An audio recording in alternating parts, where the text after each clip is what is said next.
Tantor Audio, a division of Recorded Books, presents Bloodstorm Magic by Jayne Faith.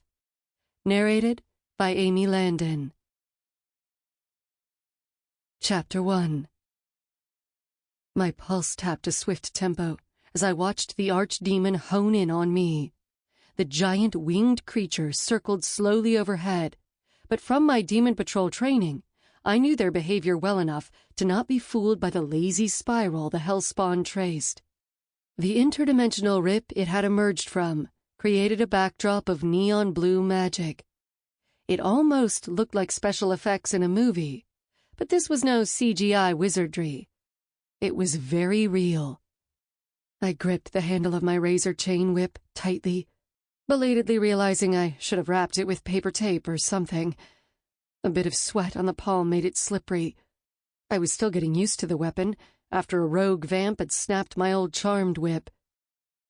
In my ear, there was a brief pop of static, and then a deep voice. "We've got a clear shot," the Supernatural Special Forces leader said. "Stand down, let me take it," I muttered, little white puffs of air punctuating my words. "It's not quite clear of the rip. If you guys start firing, the rip will close again and you'll spook the hellspawn." The vertical rip was like a giant cat's pupil, framed with bright blue flames. The lower end of the slit almost touched the ground, and the whole thing was nearly 3 stories tall. "We've got you if anything goes sideways," the voice said. There was a pause. "Is it wrong that I want to see you pop its head off?" The corners of my lips twitched in an almost grin. The voice in my ear belonged to Caleb Montgomery, lead on the team that was backing me up on this job. "Not wrong at all," I said, my eyes glued to the archdemon. The creature's flight was picking up speed, and it was starting to drop in elevation.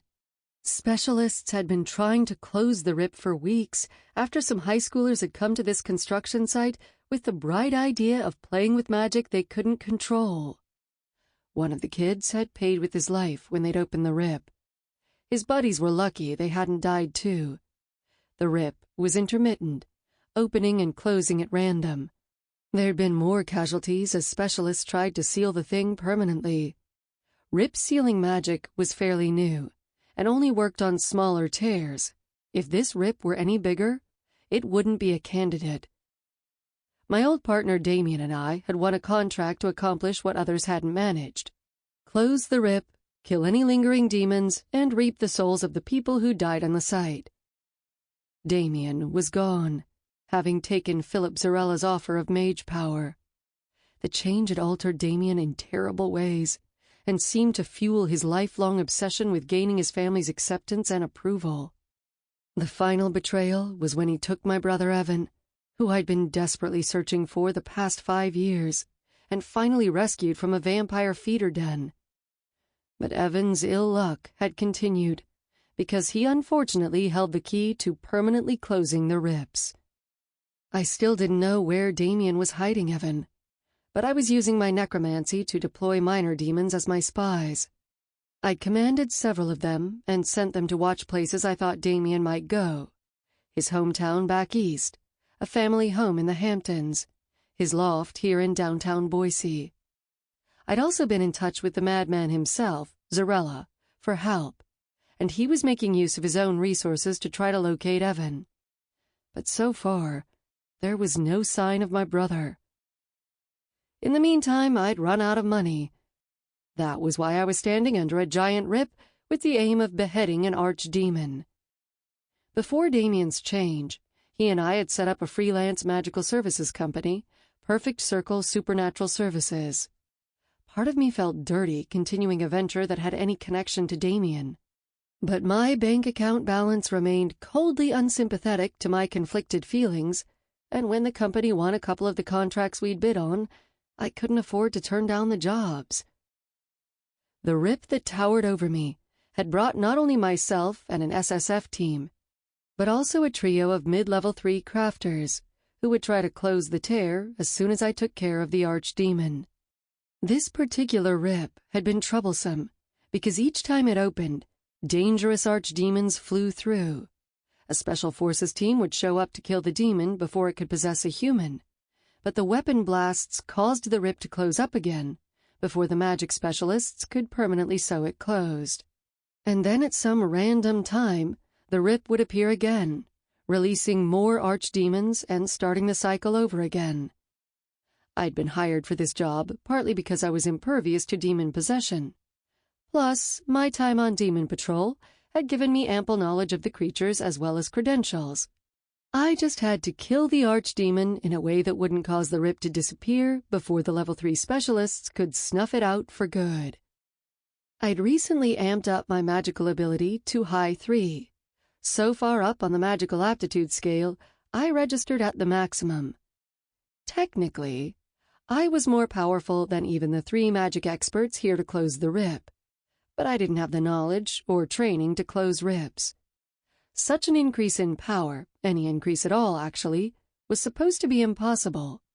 But before Damien had turned mage, he'd figured out how to do it first on himself, and then on me. I considered my change a parting gift from my former partner and friend. The irony of it was, when I found him and my brother, I would use the full force of my magic to rip Damien apart if I had to. My pulse kicked up as the archdemon's wings stilled for a split second. This was it. The creature was going to dive. I flicked my wrist, and my chain whip jumped off the ground. Drawing power and pushing it into my arm, I made the weapon light up with earth, fire, and air magic. The creature screamed an ear-grating cry as its lizard-like head aimed straight for me. Leathery wings pumped. The smell of sulfur and rot filled my nostrils. I spun my arm faster, whirling the whip until it blurred. I would only have one chance. If I missed, SSF would fire, and the rip would wink out, only to reappear at some other random time. But I had no intention of sending everyone home disappointed. Directed by my magic, the chain whip curled into a spiral in the air. I pushed more air and earth, and then let go, sending the weapon up at the hellspawn. Green filaments of earth trailed from the whip to my palms, and I quickly flicked my arms to send the chain curling around the beast's neck. When it was nice and snug, I yanked. The archdemon screeched in fury. The chain whip responded, its razor-edged links cutting easily into flesh. One more pull, and the chain sliced clear through. The head broke from the body and dropped to the ground with a heavy-sounding plunk. The rest of the archdemon remained aloft for a second or two, the wings still pumping by reflex. Then it went limp and crashed to the ground. The trio of crafters moved in with SSF right behind them to cover in case another demon came through. I pulled on the earth magic filaments that still connected me to my weapon, and the chain whip snaked along the ground toward me. The crafters and soldiers jumped out of the way. I stood where I was and watched the level 3s work. They swiftly drew magic of the 4 elements and began to weave it in strands that began to curl together. Within a few seconds, the patterns were too complicated for my eyes to sort out the individual pieces, but the overall shape seemed to be forming into a multicolored double helix. One end of the magic darted to the lower edge of the rip. The magic strands quickly curled upward, like a couple of threads on a giant invisible needle.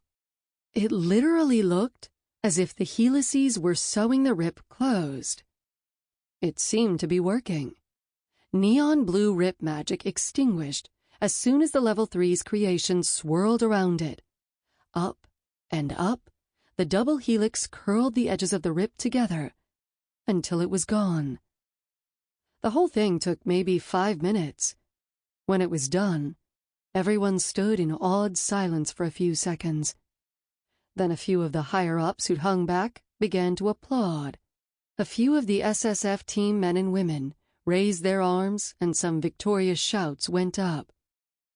I watched the 3 level 3s shake hands, and then reached for water magic, intending to wash the archdemon ick off my whip before gathering it up.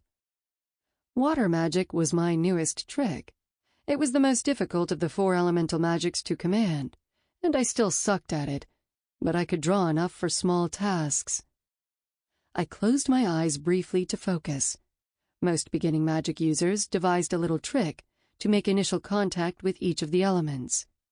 After a lot of practice, experienced crafters didn't need tricks anymore, but it would be a while before I got there.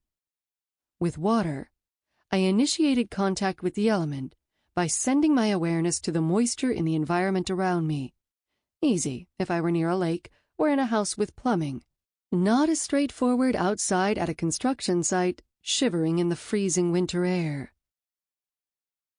Nice work disposing of the demon, Gray, a deep, warm voice said, interrupting my concentration. My eyes popped open to find Caleb standing there, smiling. Kinda made special forces irrelevant, but I'll try not to let it bruise my ego too badly. I smiled back. It was hard not to. Caleb had an ever-present twinkle in his green eyes, and his reddish hair was somehow attractively messed up from the helmet he held under one arm. He shifted the helmet so he could reach out his right hand. I grasped it and gave a modest half shrug. It could have taken a bad turn. I'm glad you guys were here.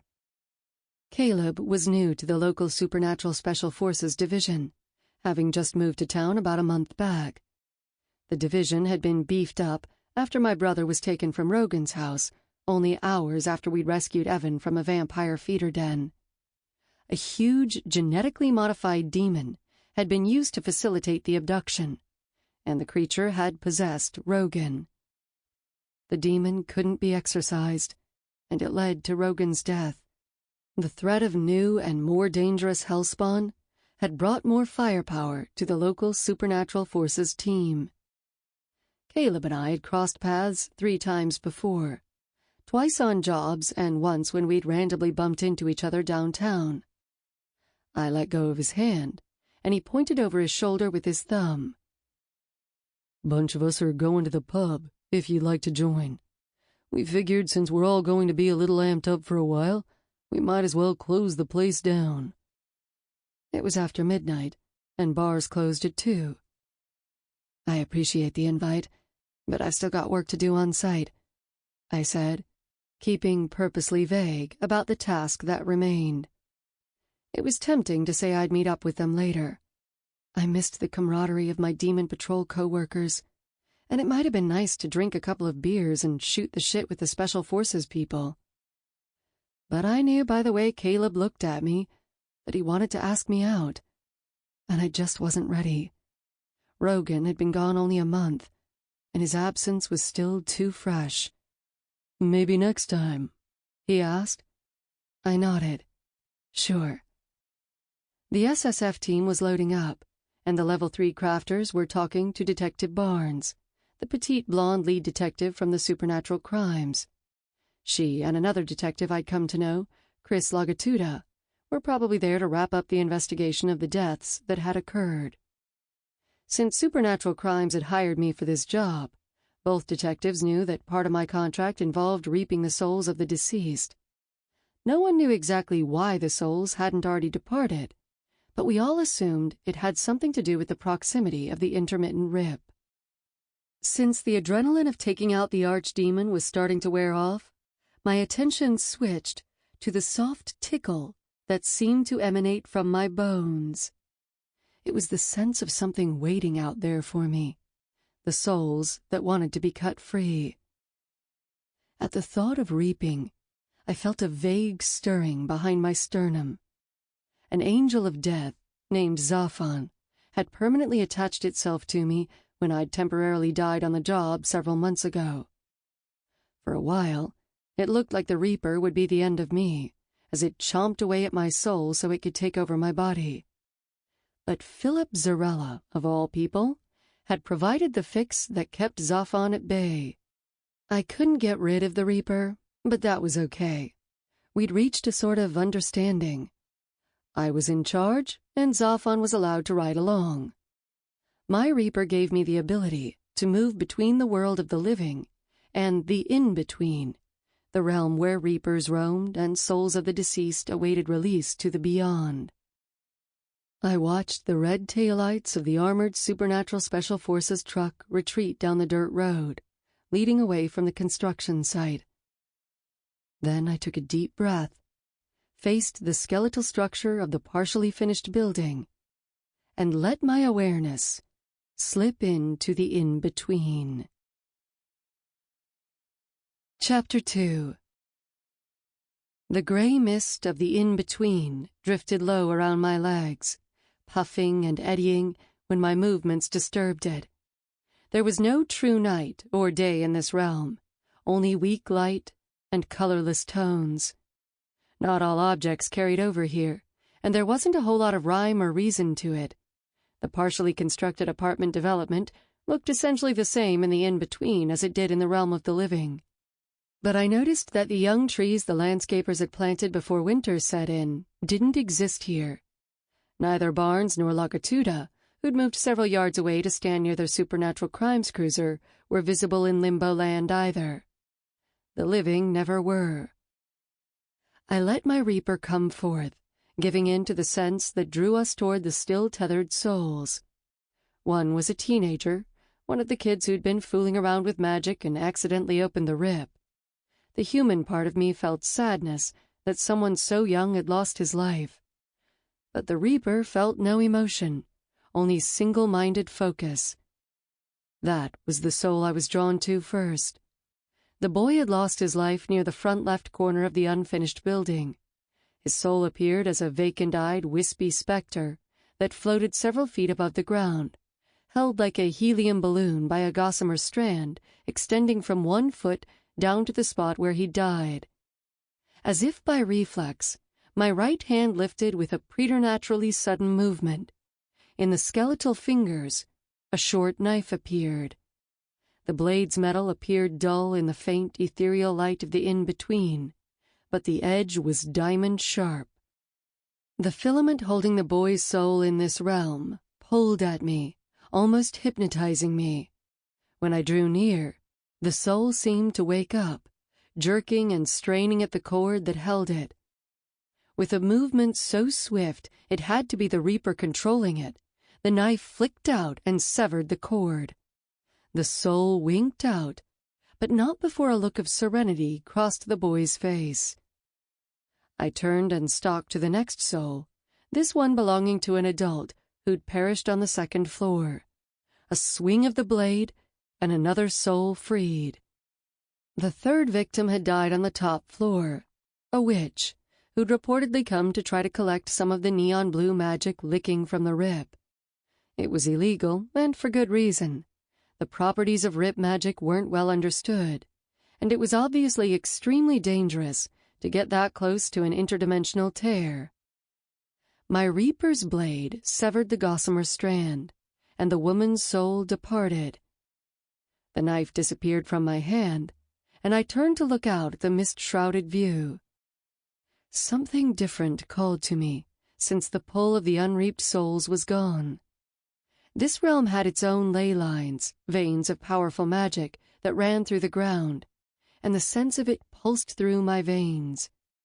When I'd first touched the silver ley line magic of the in-between, it had rushed into me in a torrent I couldn't control, and it had nearly killed me. I could channel it in manageable amounts, but doing so came at a price. Humans weren't supposed to be able to use it, and every time I did, it brought searing pain and gave my brain a beating, increasing my risk of sudden death. I hadn't touched the silver magic in many days, but I assumed I'd have to call upon it when I located my brother. I went back to the 1st floor and then released my connection with the in-between, passing back into the land of the living and regaining my normal mortal form. Barnes and Lagatuda were still waiting, but they weren't the only ones left on site. I recognized Johnny Beamer's Mustang parked next to the cruiser.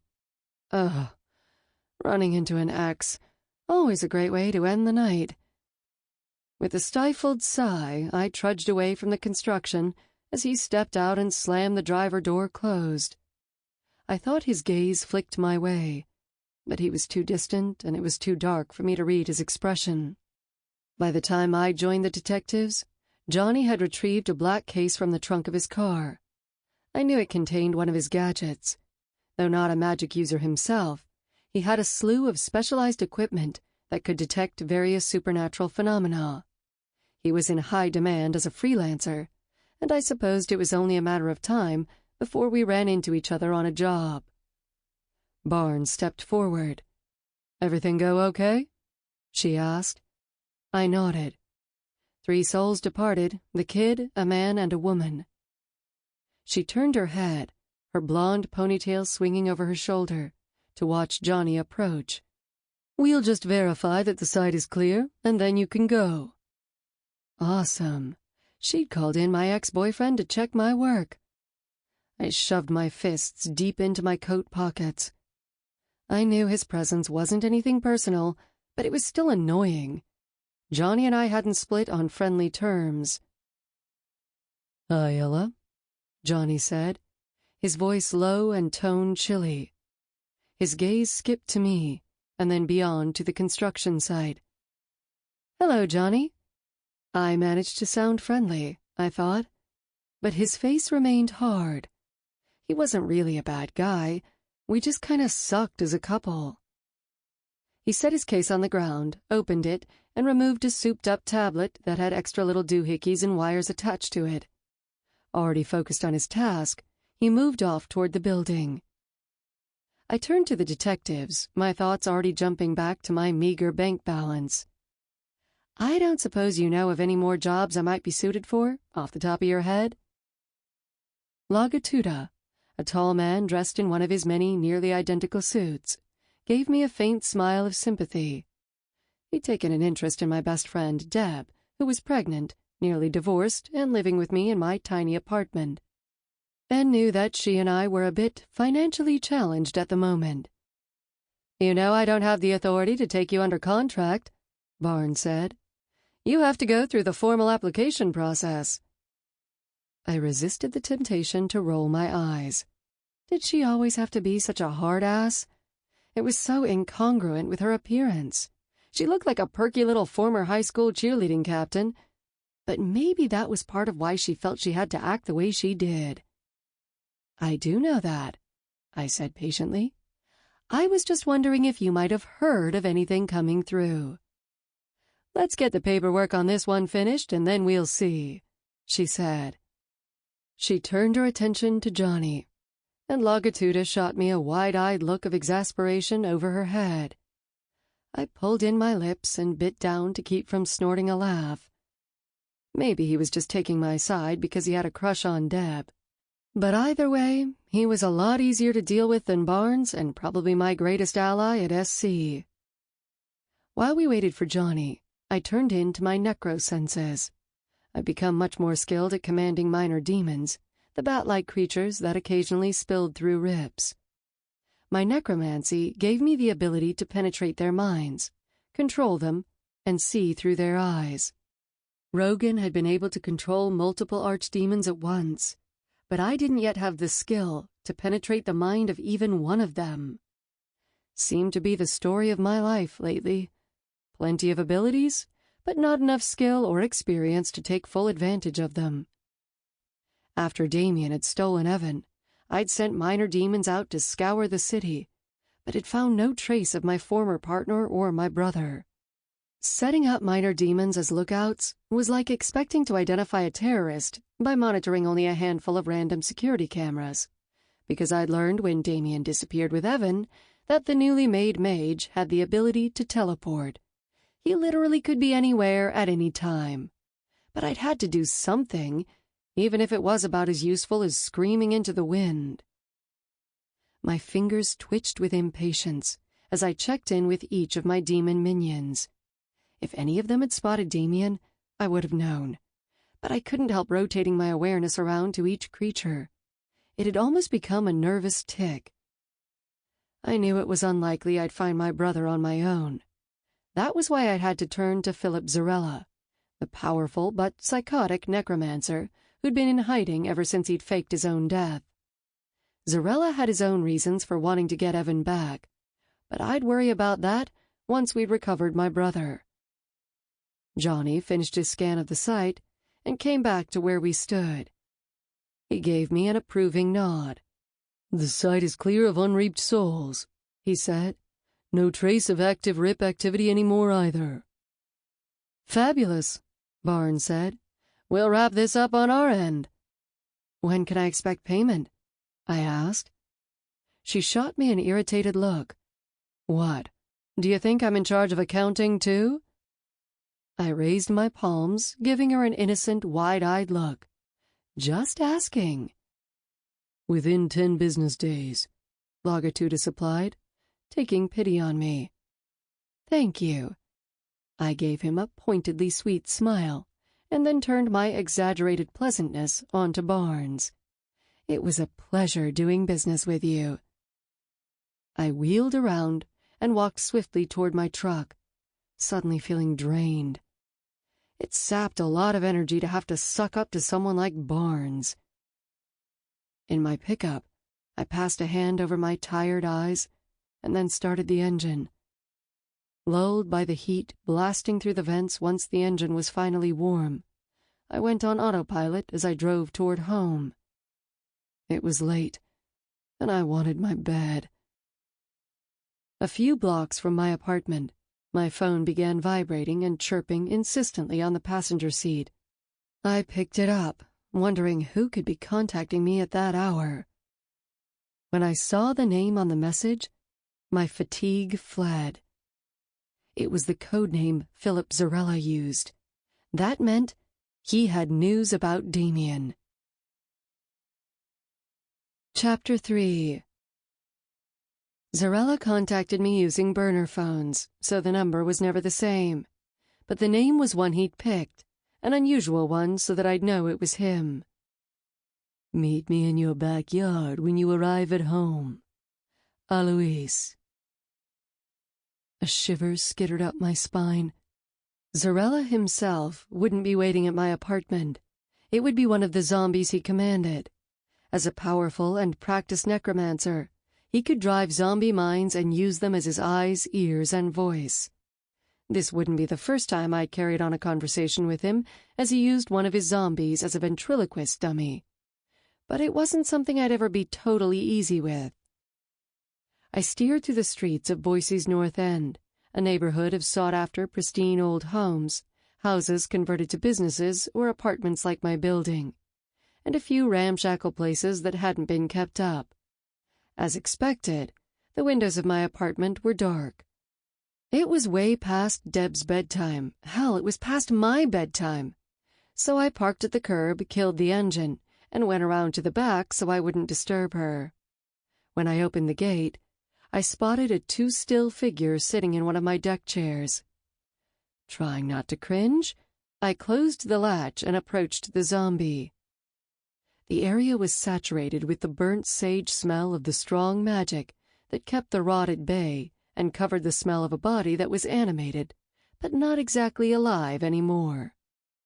Through the scent of the magic, there was an undertone of something wild and musky smelling that I tried my best to ignore. I swallowed hard as the figure stood in an almost natural movement. Zarella had sent this zombie before, a lanky, olive-skinned man. I pulled my jacket tighter around me.